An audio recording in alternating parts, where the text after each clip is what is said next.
разговараме за Гевгелија и околу Гевгелија со професорот на правниот факултет Димитар Бајалџиев.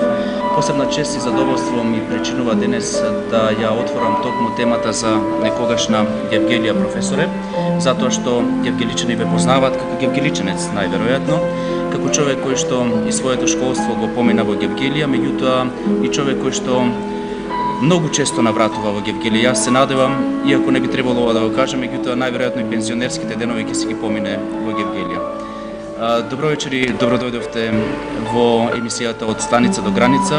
Не знам дали се сеќавате, ова ви е втор пат да гостувате, еднаш кога зборувавте за училишниот центар Јосиф Јосифовски, а сега лично за вас и за вашето гледање на тоа каква е Гевгелија, односно каква била некогаш, каква е денес. Еве на самиот почеток, можете и да ни кажете хронолошки од кога заминавте од Гевгелија и зошто заминавте?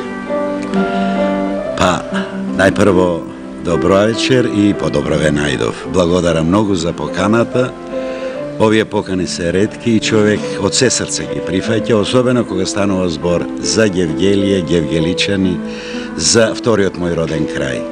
Ме прашувате кога заминав, да ви речем кога дојдов најпрво. Јас, иако не сум роден гевгеличанец, сум роден од околината на Гевгелија, како што познатиот писател наш Ташко Ширилов знаеше да речи за она страна на насипот, ама и некогаш тоа моje родно Лугунци припаѓало во Гевгелиска општина, моите се дојдени во Гевгелија далечната 46-7 година.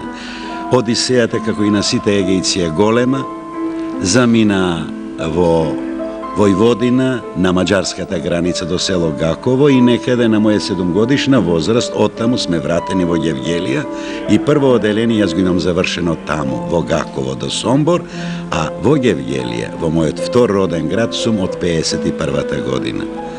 Цело време и целото школување го помина во Гевгелија. Бев еден од, да речам така, добрите ученици и особено што ме радува, еден од оние поактивните, организиравме различни активности, од доброволни школски активности, сетете се дворот на новата гимназија, ние го уредувавме, јас и срекниците од неколкоте генерации што бевме во позните 60-ти години и некаде со завршувањето на средното образование, со студирањето во Скопје од 62-63 учебна година, со студиите и останав во Скопје. Така, јас би сакал да се подсетите на нешто гевгелиско, ако така може да кажам. Значи, вие претходниот пат кога зборувавте, или кога зборувавме заедно, нели, ни прикажавте една случка од средношколските денови, од училишниот центар Јосиф Јосифовски. Меѓутоа, еве, дали може да се сетите и да направите, да ни дадете една слика каква беше некогаш Гевгелија, токму во деновите кога вие бевте овде, значи кога учевте овде? Како да ви речам, Гевгелија од секогаш во себе криела една нескриена топлина. Град кој човек еднаш да го види, ќе го засака. Некогаш беше многу помала, далеку помала, би рекол повеќе од половина од што е сега, но имаше еден дух. Имаше едно слоевито, познато граѓанство во Гевгелија.